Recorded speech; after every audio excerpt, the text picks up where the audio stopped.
You're listening to We Deepen Media.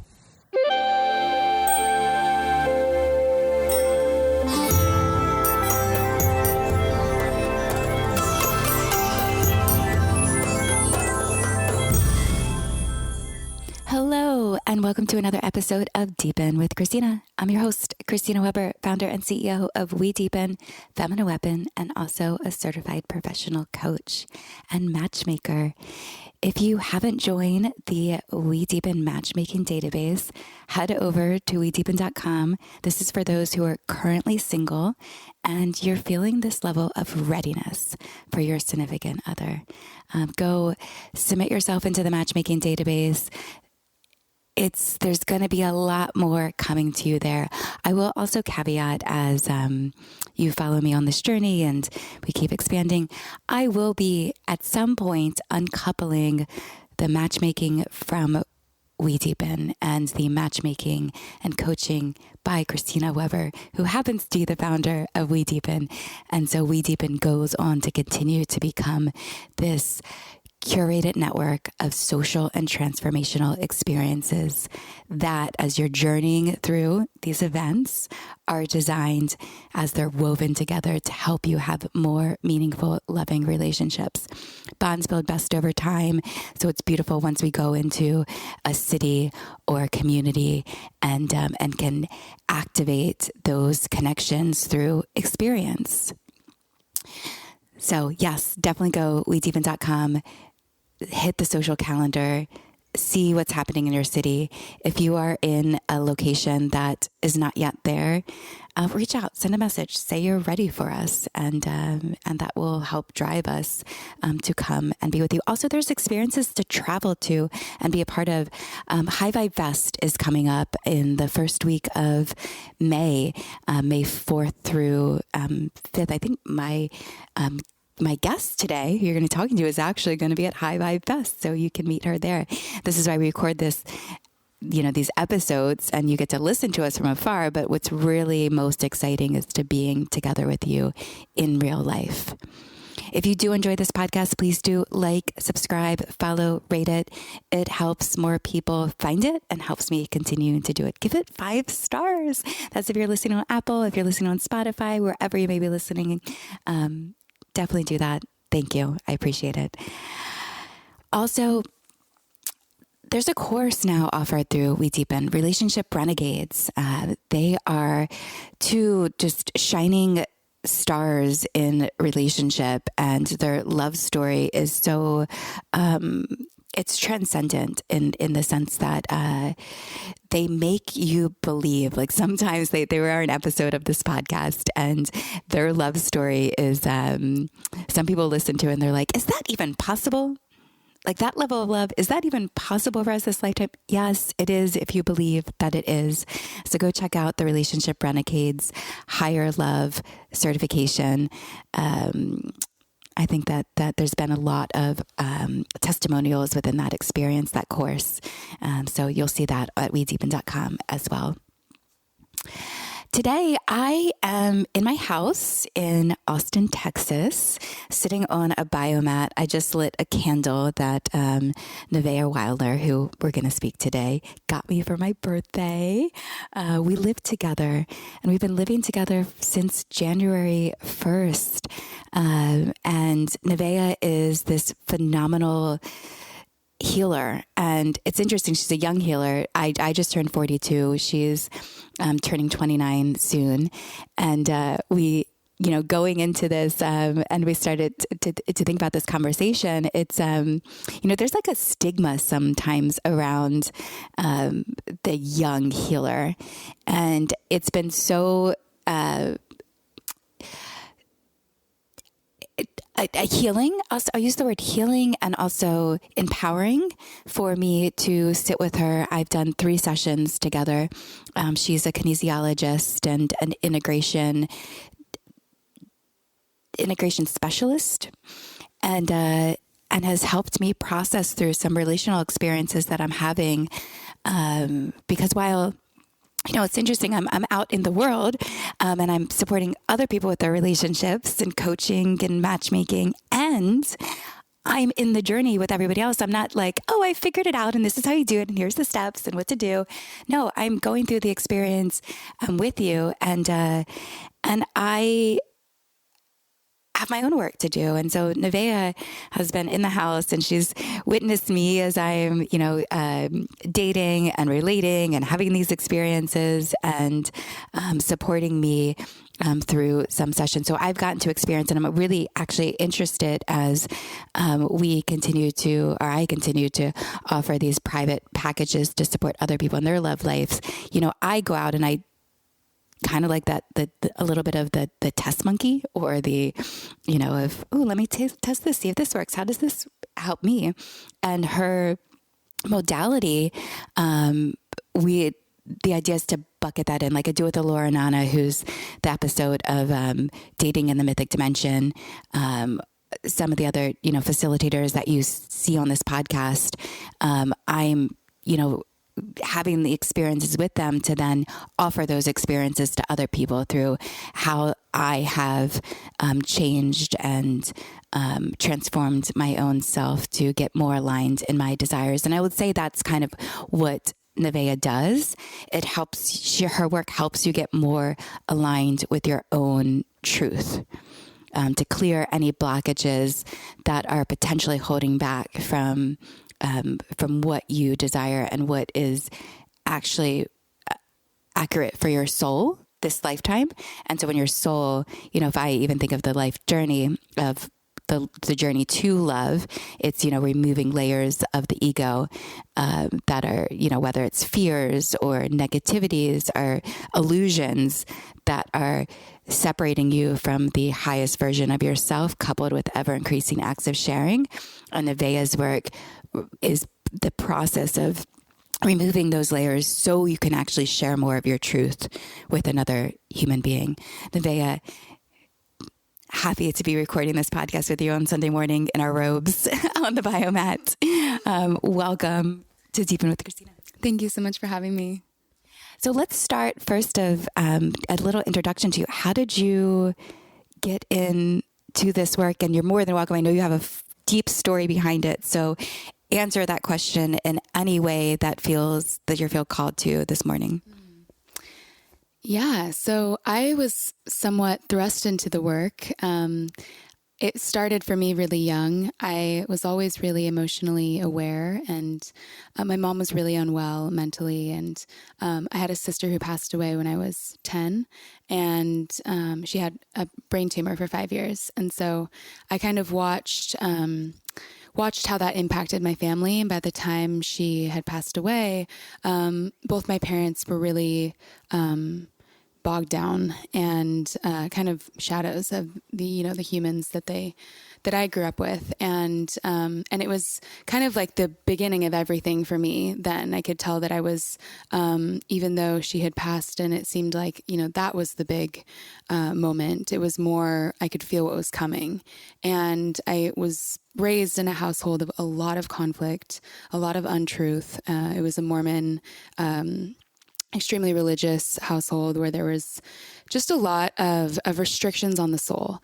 And so by the time I got out of the house, I was really obsessed with understanding how people get to God, get to love, get to spirit, and studied philosophy and world religions. And it wasn't until I was around 21 that I found plant medicines, and particularly the medicine of iboga, which really kind of healed me and put me back on my path. And eventually I started shadowing a functional neurologist and thought I was going to go down the chiropractic route. But once I started applying what I was learning in energy healing and kinesiology to the iboga world, that's kind of where I began the path officially. And by the time I was 24, I was working at a couple of different centers and really landed at Awaken Your Soul, which is a plant medicine center in Costa Rica. And I was amazed with how effective it was, and how no matter how deep people's wounds were, they could come to this space and really truly heal. And I was also just shocked with how impactful and important the integration work was, because I could see the influence and the difference between people that came down to just do psychedelics or do a plant medicine versus really, really doing the inner work. And I got a chance to really apply my laser focus and the ability to see everything in the field in a space where I had plenty of different learning opportunities and people that were ready to do that work. So really grateful. The universe put me on that path early. And, despite all the trauma and everything that happened to me in my childhood, I always, say to myself, like, my parents really understood the assignment. So by the time I get out of the house, I was heavily motivated to heal myself, and that equipped me with a lot of tools along the way. I love what you said, right? My parents really understood the assignments. They say that, I don't know if, take what is truth or not truth, or what you believe or don't believe. I have heard in the study of Kabbalah that the female soul chooses her parents, or chooses her mother specifically, and the female soul chooses her son.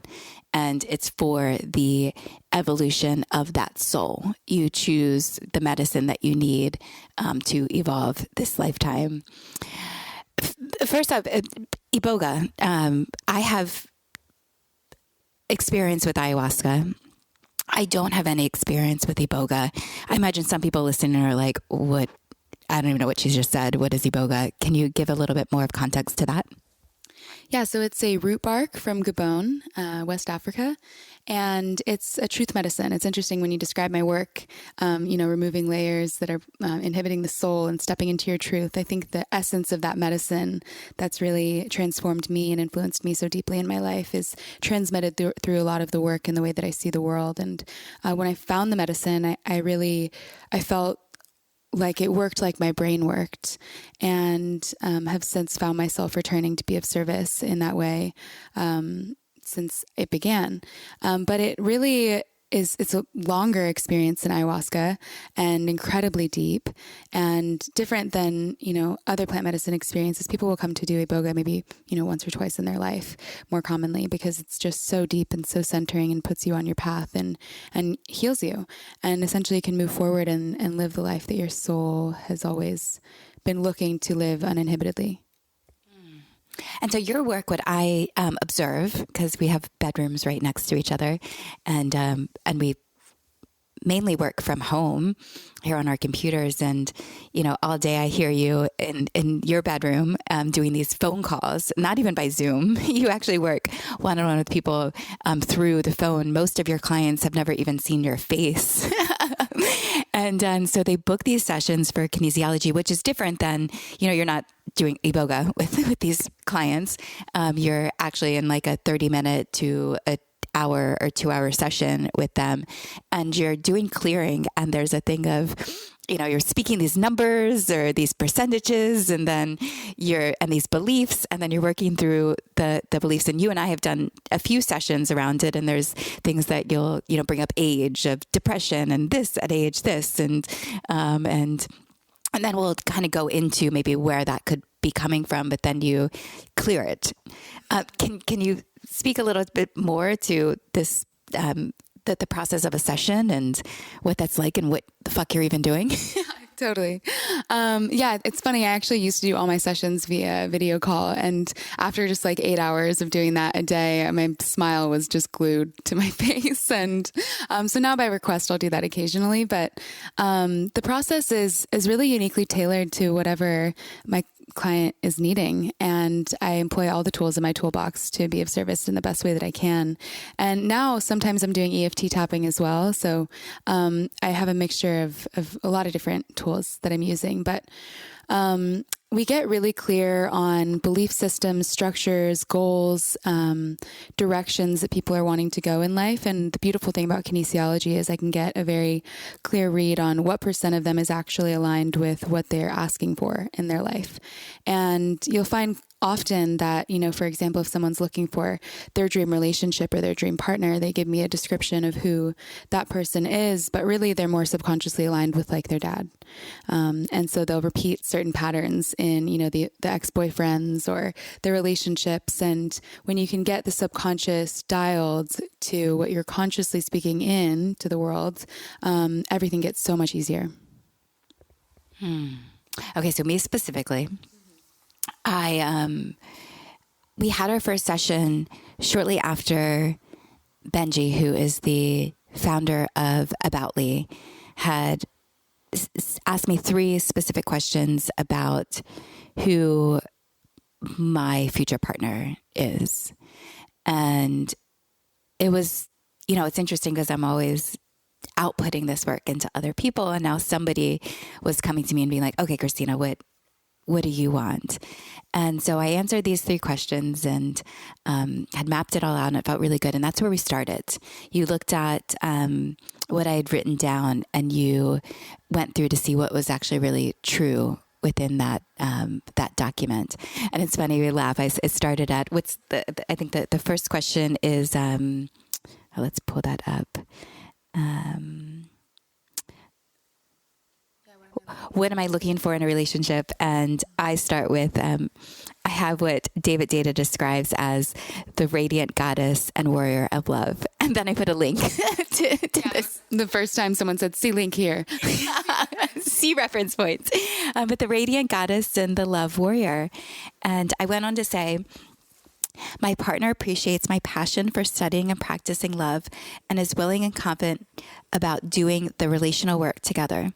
I'm building a family and truly know and trust every aspect of my partner's being, while also giving space to grow and change. As confidence, allies, and pillars for each other, I am shedding the layers of ego that I haven't done alone, such as insecurities, shyness, anxieties, fears, and anything that may hinder us from sharing more love with each other, and in the world. We enjoy devotional love, romance, play, fun, and the creating of a life and family together. He is available and ready to have children with me. He is self-aware, relational aware, and committed to the 4 pillars of a conscious relationship. See link here. Multiple links. But the 4 pillars of a conscious relationship, of no attachment to outcome, growth comes first. Doesn't mean that we don't have fantasies of, what this relationship will be. But that's kind of like keep choosing each other every day for who the other person is and allowing that other person to be who they are. So no attachment to outcome, growth comes first. Both partners agree to own their own shit. 3 is all feelings are welcome and no internal process is condemned. And the 4 is the relationship is a place to practice love. So it's interesting in going back and reading this as an experience for me, because I have been seeing somebody who doesn't have a desire for children. And it's interesting because there's it's a reflection. It's like, what are you doing? And everyone in the external world kind of looks at me and are like, Christina, you want children? Why are you seeing somebody who doesn't want children?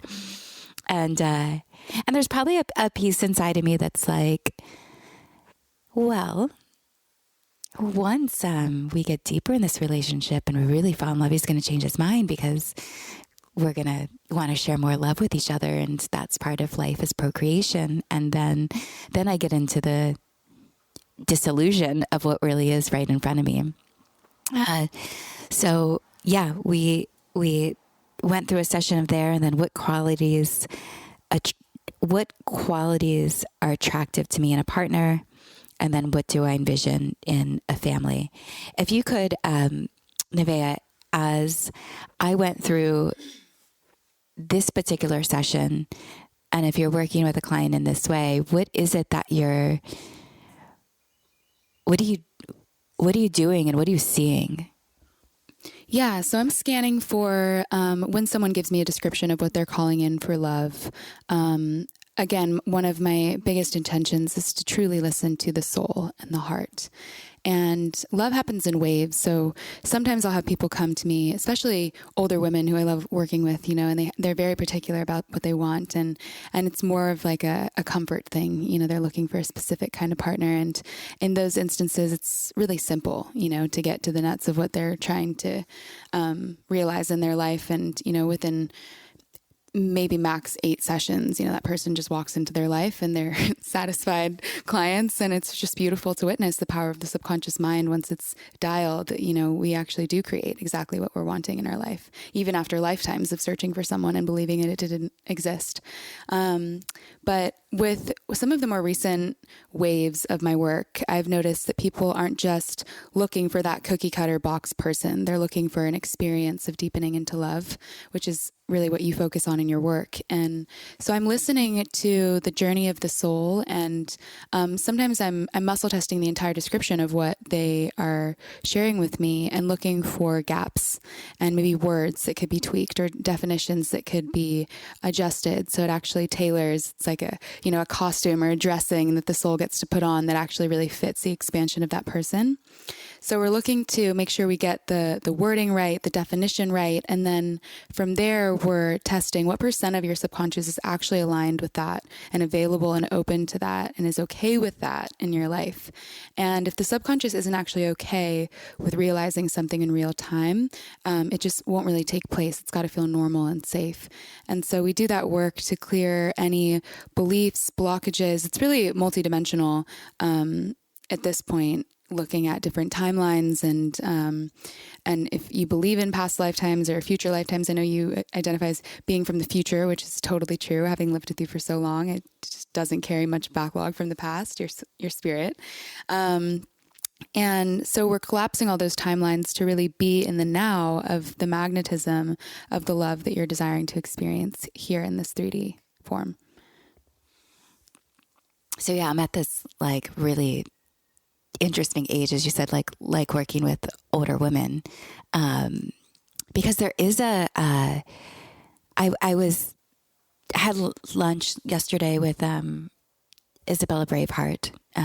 She's here. She's a coach. Sometimes these words sound limiting, here in Austin, and both of us are in our 40s now, and she would love to be a mother as well. And neither of us have went through that process of freezing eggs, and I personally am not interested in any going through like IVF treatments. And so I'm kind of living by like, if my soul has a soul contract to have a child this lifetime, it will be.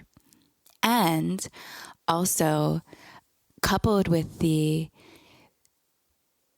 don't want to say the word do. I'm struggling with saying the word doing the work, because as being somebody who has been, quote unquote, doing transformational work and medicine ceremonies and stepping into my healing and not feeling like I'm spiritually bypassing any particular thing, it's like there's a point that comes for us, like women who are in this conscious world of like, shut the fuck up. Like, stop telling us that we have to do more work, and the more work that we do, then we're going to find him and stuff.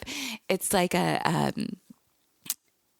am doing it, and if it's meant to be, it'll be, and I have faith and trust in the process. And I did have a dream a couple months ago where I had a baby, and the baby came out, and it was like a fully formed human, and I had a conversation with him. It was a him, and I was like, "You're too soon. Like, this isn't the right time." And so I stuffed him back up inside of me, and I remember being like, "Oh my God, are you okay?" Because now I couldn't talk to him anymore.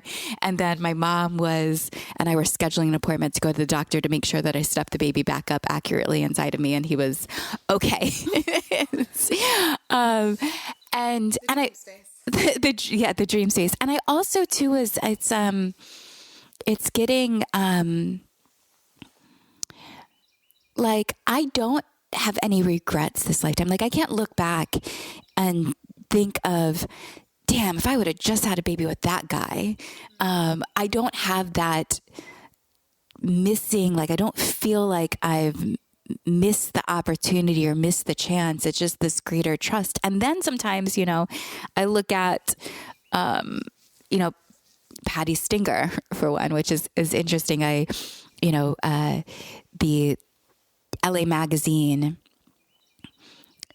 published an article on about Shop and Shag. We send people in Los Angeles to Venice Air One on Monday night, single shop at Air One on Mondays in Venice. And LA Magazine did an article on it. And in the layout, in the print edition, there was these six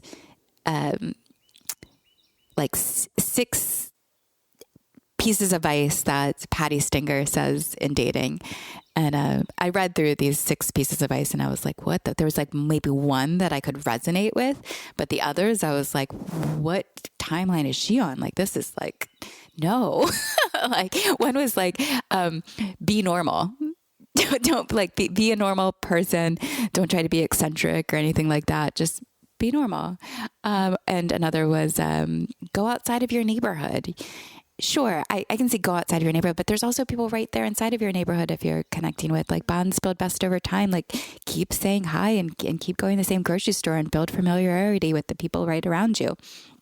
And anyway, so I was reading this and I saw Patty Stinger's picture, and I got curious about her. I went to her Instagram page and I was like, whoa, is that even her? Like, these pictures are so photoshopped and filtered. And I will admit, I use some filters on my pictures at times, little tweaks here and there. I mean, of like, we all live in the world of, like, just tweak it, make it like finesse the picture. It's going out in the world. Why not? But the stark contrast of, I believe that if you actually see me in real life, you're going to be like, oh, that does look like her. But, within that experience, I started like researching Patty Stinger, and I did find this article that I was mentioned around how she has these regrets for not having children. She always wanted family and children. That's why people, get into the love work and the intimacy journey, is because we want it ourselves. And let's be real, most people didn't grow up observing healthy relationships. The topic is completely neglected in our educational curriculum. So there is a journey. And this is why I believe that there's a lot of people in their late 30s, 40s, 50s who are like, I'm ready now for a family, because they wanted a life of growth and to thrive. And so in order to do that, there's like the removing all these layers of the conditioning and actually stepping into a place of learning all the things that our parents and educational curriculum doesn't teach us. So in this article from Patty of I remember reading it and her having these regrets of not having family, and I was like, oh my God, this is going to be me. Like, fuck. And each year of, I actually love aging, because in aging, like each moment that I live, I experience something new. There's like a new discovery about myself. And so I actually love aging. But the thing that doesn't make me, it's the only thing that rubs up against me is this like thing of having, I would be a mother, or having that experience. And, the future thing of being from the future, the intuitives who have shared that with me, that feeling that, hey, Christina, you're from the future and come to this lifetime. This is the first lifetime. They've caveated that with, you will really feel grounded in this lifetime once you, procreate and have a child. And at the same time, I want to have my own experience with that. Like, I don't want the external world to like impose on me, oh, there's the woman that wants to have a baby, or don't get into a relationship with her because she wants to be a mother. Like, I want to get to have my own experience. And with the connection that I'm currently in, I am getting to explore sexuality, which is something that when I became of age in my teens, when I first started having sex, the grounding in my family life was shaky. And so I'm exploring sexuality, and my dad is kind of, doing his own thing, not coming home at night, not quite sure where it is. My parents are arguing. They end up separating. My dad eventually tells me he doesn't love my mom anymore. He was cheating on my mom. My high school sweetheart then became cheating on me and lying about it. And so there was a lot of like, what's real? I don't even know what's real. And so my sexuality is not fully safe to go and explore. So in this connection that I'm having, I'm getting to really tap into the depths of my essence and exploration, and not wanting to even be put in a box of who I was, which is around the erotic blueprints. And when you take these tests of the erotic blueprints, this is Jaya's work, and which I really appreciate. But however, when I took the test and it's like, you're a sensual, and then the person I was relating with was like, oh, I'm going to only relate to you as a sensual, but he's kinky. And I was like, what the fuck? Like, I want to go into kinky spaces too. Don't put me in this box. And so we've recently got out of the box, and I'm getting to activate, and just had my first BDSM scene, and I fucking love it. And I'm like, let's go further into that. And he's available, and let's go further into that. So I'm like relating in this way. And I'm also like, but you don't want children, and fuck. And I want this experience. So it's a dance. It's definitely a dance in these relational spaces. And so maybe I've always been kind of more of a not monogamous person, but in this situation, I'm like, okay, maybe we're open. We're in an open relationship. He said recently to me, I guess we're in a polyamorous thing. And I'm like, okay, sure. So yeah, it's that experience, and to be coming back into these spaces with you, and you're reflecting back to me. I think that was even there was one of our first sessions, because he himself is also an activator or a healer in women's sexuality to some extent, because he empowers women as being he's a very experienced sub. And so he can show women this level of presence, and give them healing in their sexuality, which is what I guess I am experiencing with him myself. And during one of our first sessions together, it's kind of this, there was a female friend in our circling with us, and I could see that maybe she might want to benefit from a session with him. I don't know if you call a session, having a sexual connection experience. And so I proposed that to like, hey, maybe you and her could have something. But that only came through from the session with you, and for me to even like relax into it. I used to think that I used to have a fantasy about dating a couple, because I thought in that dating a couple that I would get to be of witness to a strong relationship and support me in ridding any jealousy that I had within that experience. Yeah, so you covered a lot of stuff there. Just to backtrack a little bit, just on the topic of having children, we're in the mecca of, transformational coaches and healers and light workers right here in Austin right now. And I have noticed this pattern with a lot of women that I've met around your age, that have become incredibly resourced and talented in laser focusing in on other people and helping them heal and helping them transform, and find themselves in a similar place, wanting to have their own families and wanting to create and be supported and loved and have children. And I'm starting to notice a pattern of realizing that this next wave of humans that's coming in right now, these souls and children, are, I think, wanting to come in with a much different experience than what we had in the last generations. And so especially with the incredibly spiritual and women of high integrity here in the community, I think there's a felt sense of wanting to have children and also really wanting to do the pre-integration work, as many of these women are coaches and think in that way, right? So there's this space of actually going in to look at the places that these women or even men have become so adept at helping others go into and going all the way into the root, the conception point. And I'm sensing and noticing that door doesn't feel really ready to open until the deepest, innermost, hidden places of the inner child within the parent are addressed and seen and held and felt, because really the desire behind so much of the work that's even being done here in this community is helping people to shed those layers and not wanting to pass those on to future generations. And so while we're humans and it's like every parent inflicts trauma upon their children in some way. It's just unavoidable. But I think that there's this desire to want to do it in a new way. And it's funny that you also bring up kink. And I myself at 24, 25 was starting a course in conscious kink and BDSM.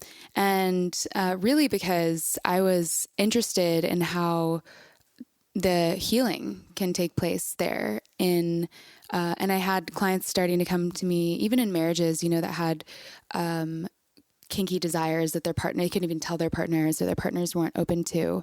And I myself had experiences where I started wanting things that my partner was really scared by. And I was even scared by, because it was not anything that would have been appropriate as far as my mind had said were the way that you do a loving relationship. But there are deep wounds that I think are trying to be expressed in some way. And there's a theatrics behind that and a container for that energy to move. But something I also found in the work that I was doing with these people was really being able to do the clearing work around those kinks, and either they would transform into something that was actually viable and possible for their relationship, or they would kind of disappear. And so I think it's twofold. The kink space can offer, a somatic refuge for this energy to move, but it can also become a loop of people, repeating these same scenes and scenarios if the underlying energy isn't addressed. I think in some areas, the real objective is missed, or we're missing the mark in some way, which is allowing love to come through in a beingness. And that's my philosophy on love, is that it is really just about being and peeling back all of the conditioning and all the past trauma and all the experiences that inhibit people from actually resting into their authentic state of love, and finding mirrors that also share that experience with them. And the beautiful thing about, being open or being in polyamorous dynamics is that you have multiple mirrors, and that can be a rapid fire process and transformation to actually landing in the kind of relationship that you want. And so it's been interesting witnessing you going through your phase, of first sitting down and you've got this list, see links here of this is what I want in my family. And then simultaneously you're in this totally separate and different dynamic with a man in your life. And, even sitting down and you're saying you're noticing this energy with your friend and him. And what we were suggesting in that session was, okay, can you maybe relax into that? And instead of we grip, right? And we say, I'm sensing that my partner and my friend, may have a spark or something, right? And often, instead of setting that, instead of gripping to it, you can really set it loose. And I actually had an experience where similarly, I was in an open relationship in Hawaii, and I had a friend, coming out to visit me, my best friend's soul sister. And while we were at this festival I was teaching at, I noticed that she and my partner one of my partners had a connection. And so in my mind, kind of similar to what you're saying, like releasing all the jealousy, I saw it and I said something to them, and I was going to my other partner's house I was seeing that night, and I basically told them, you know what, I give you my blessing, and if you guys want to hang out, go for it. And they did. And transparently, I don't think I've ever shared this publicly, but, we ended up having a threesome later. And then she and I connected just once as friends. And it was so beautiful, like the day after they got together, we went to, Waimea Valley and played in the river like fairies. And it just kind of shattered this idea that I had of trying to inhibit the flow of love, and it doesn't create any less of it. And I think with people that really love you and see you, it's all about just how can we be authentic. And my honest opinion or just thoughts in that time were, wow, I'm sensing they have a connection, and I would love for, him to experience her. She's such an incredible person, and for her to experience him, and for me to let that go and give it, my grace and blessing was really liberating. And I just think that, all relationships have boundaries and containers, but in that phase of my life, when I wasn't really in those relationships for like the one, right? I was in that relationship for healing and companionship and evolution. And my main intention was, like you said, to shed all layers of the ego that are blocking me from giving and receiving love. And that was an opportunity in that, open kind of poly-esque dynamic to shed a really big piece, which is passed down to us generation after generation of jealousy and constriction and limitation. And when you live in a place of blessing, I think things start to really shift. And once that work is done, I've noticed a lot of people that have been in open and poly dynamics, they've kind of gotten it all out, and they're ready to kind of rest in someone that they can do more of life with. And that doesn't mean that that'll be their one person for life. I think a lot of people in this spiritual community are open to the idea that we're ever-changing, growing beings, and there is space for both love and freedom, but also so many subtle nuances to really actually setting a container that has longevity. And even in my own relationship currently, we've been through so many waves of exploring how do we create the container for growth and also expansion and freedom. And for me, it can only really come when I feel free to be myself, period. And my partner, that's her, intention in life right now, is to let everyone be their authentic, true self. And I'm very similar in that way, that it's more painful for me to see someone sacrifice who they are and who they're meant to be in the world than it would be for me to watch them. It's more painful to see someone not being who they're supposed to be than being who I want them to be. I appreciate how you brought up this aspect of the one. I heard one of my teachers, spiritual teachers, say to me at one point that if you're in a relationship that is, ending, sometimes people don't want to end it because that was their soulmate. And he said, well, take the soul of your mate and put it into a new mate. And there is that experience and when you then come into connection with somebody because I think there's really beauty in focusing in on one person.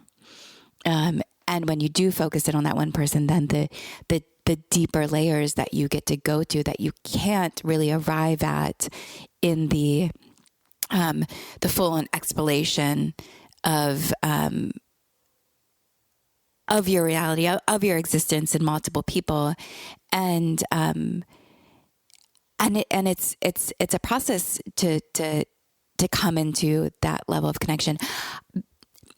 Aspen, who is one of We Deepen's advisors, investors, and she has been working with this belief eliminator.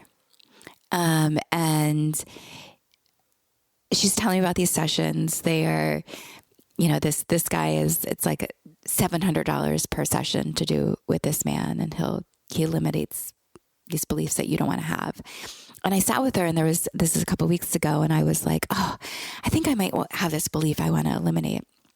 And in the putting it out there, I kind of went further along with it. So I've had this idea that when I am on my deathbed in like hospice or something, that I will turn over and I'll take the hands of a man, and that will realize in that moment that he's the one.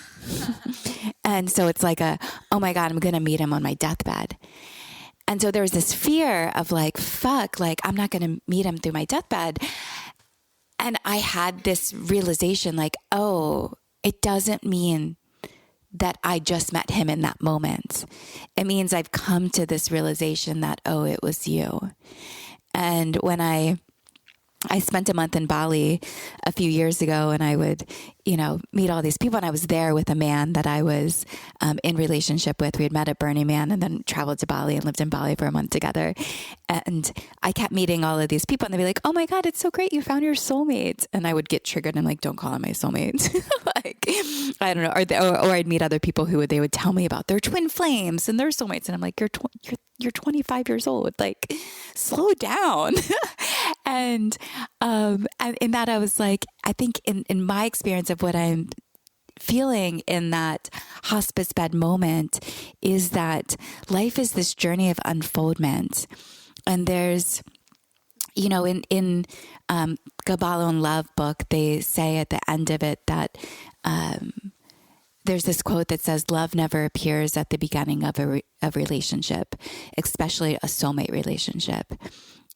It's something that's earned through the process of removing layers of the ego combined with ever increasing acts of sharing. And I can feel it doesn't mean that the relationships that we're in aren't super significant and that they are any less than, and that there's not love there. Because I can really fully, in my truth, meet somebody in the moment. And I just saw somebody outside my home walking down the street, and I can feel a love for that human. But it's the beginning point. It's the starting point. And love is a process of like deepening, like as you continue to,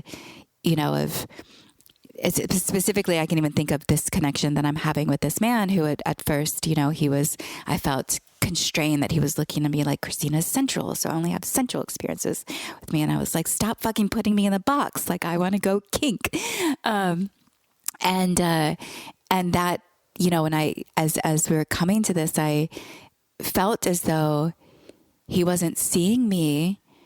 However, the process of seeing somebody takes time. Like, you don't just meet somebody and like there's so much depth to a human being.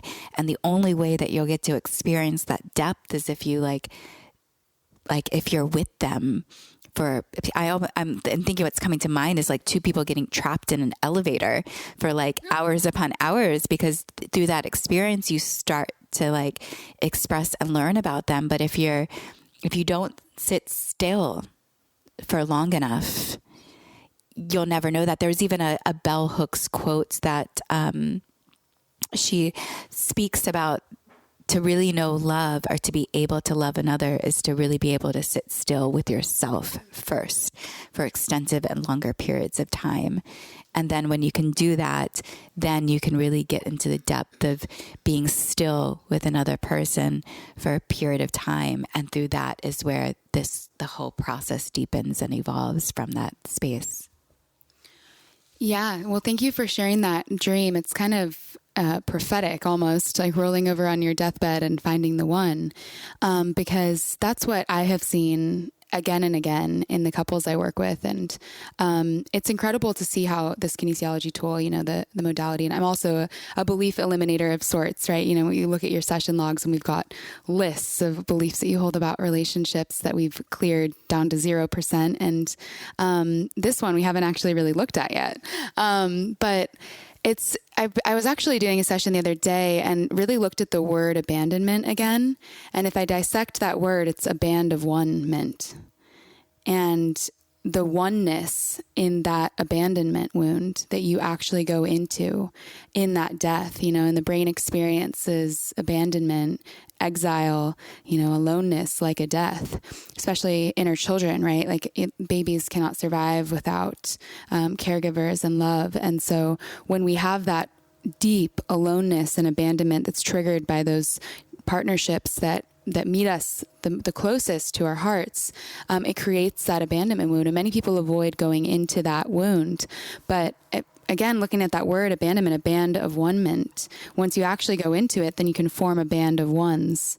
And I thought that was so fascinating. And also when you're talking about this, okay, I roll over on my deathbed and there is my person and they were the one, right? But it wasn't actually possible until you died to that longing of, finally finding your person. Because essentially the realest love that I have seen comes from accepting how alone you actually are.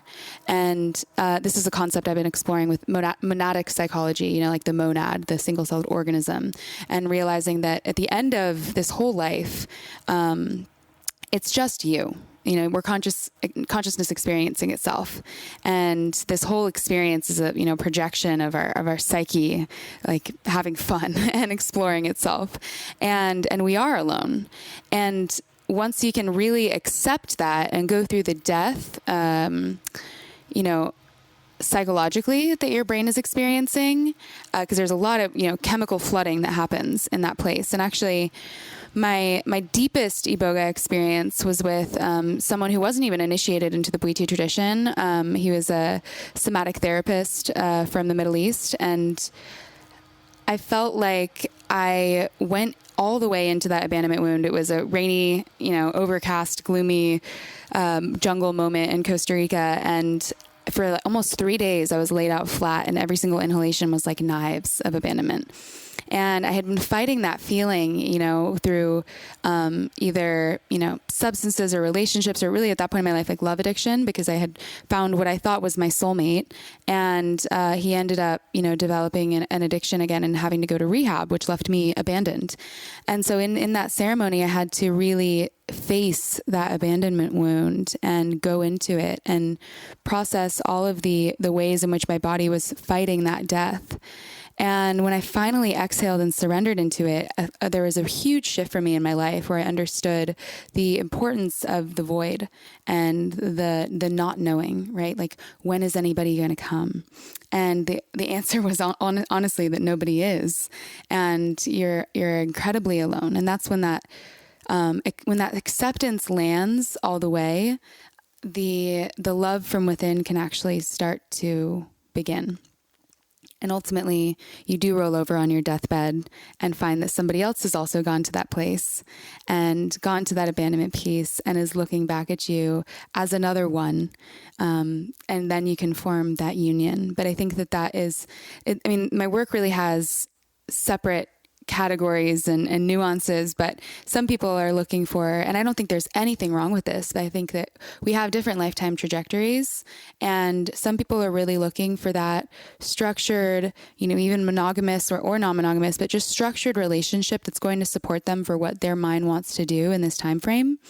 And then there's this other wave of people that, especially here in Austin or really all over the world, the people that I work with are seeking an experience of unconditional love, of, spiritual love, and looking to realize that in whatever form that it takes in their life. And that's very different from saying, okay, I want him to be, like 6 of 1 and like have this job and support me in this way.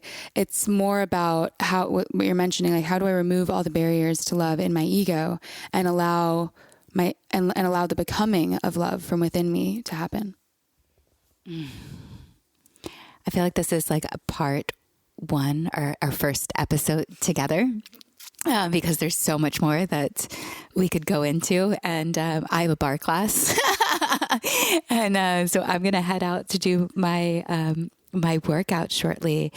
Naweïa, I will include our bowl of light naweïa.com in the show notes for anybody who's interested in a one-on-one session with you. And then I do look forward to, as people are coming in, that they want the full experience of activation from the process of preparing, and not necessarily like full, but being like midwife. That's what I like to actually look at it.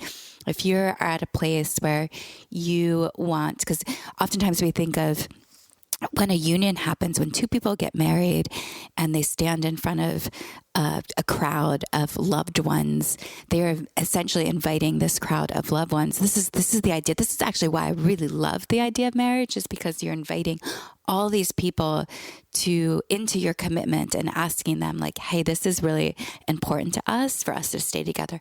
And will you as a village help us stay together? And not necessarily that growth comes first. So also be in that experience of with us is help us have this important journey together, and be ourselves inside of that experience. And where what we come in to is pre that experience, to midwife you and the connection that we bloom together for who you're to be with, or can be with, prior to that union taking place. So it's a village. I do bring in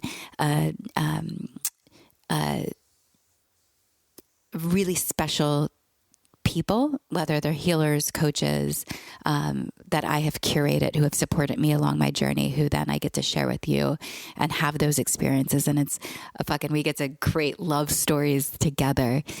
So I'm excited to be doing that with you. Anything else? Final word to say? Yeah, so I just began a 6 to 12 month mentorship, essentially kind of like midwifery, but also a death dualism, void container. And I am really excited about this next phase of my work. I'm about to embark on 3 different sacred sexuality week-long initiations, and I can feel that that's the next blessing that I get to allow life to initiate through me. And really, as I've noticed my work, my most satisfying and soul-fulfilling clients are those who have been working with me for long, extended periods of time, because it takes a lot of unraveling and untangling of complicated knots to get to the root of the death. And it's just so funny that you bring up this dream, because that has been a prayer that's been coming through me recently, is I wish you a gentle death. And the grace in that, of finally getting to that core abandonment wound, that abandonment, to finally roll over and meet your person in your oneness. And that death can either be triggered by a life-shattering experience, or it can be unwound with gentle stewardship and intention, and allow you to really lay to rest all of the clinging, all of the controlling, all of the gripping, and go into the void of nothingness and oneness in yourself. And so that's my next wave of work that I'm most passionate about, is the void space. And from that place, you're in infinite creation. It's all life happening as you. And so that's one thing I wanted to speak into existence. And I'm really excited for how our work can merge in this arena, because just overhearing your way of really helping people understand how to do love in this 3D life is so helpful. I mean, you've workshopped even my relationship to points of no return in the middle of the night. So thank you again for living your practice in the most authentic way. And even just in your friendships and relationships, when you talk about the Kabbalah principles you live by, and the links you sent me in your description of a relationship, those are pillars that I see you live every day, really authentically. And I'm excited for how these truths can be applied from that place of death, from that place of oneness, and that there's a new kind of love and union being birthed as the next wave of children come into the earth. And that's what I'm really most passionate about, is setting the grids and the webs for these souls to come in, and do so from parents that are willing to go all the way into that void, because I think that's where the most incredible impact will be made. Thank you, Naweïa. Thank you all for tuning into another episode of Deepen with Christina. And Naweïa will be at High Vibe Fest. It is on the We Deepen calendar. Saturday at 12:30 at High Vibe Fest. You can find her. So go to wedeepen.com, check out the social calendar. You can use the We Deepen promo code to purchase your ticket to High Vibe Fest. And maybe I'll even be there. I haven't made a final decision on that. I love you all. Until next time. Bye.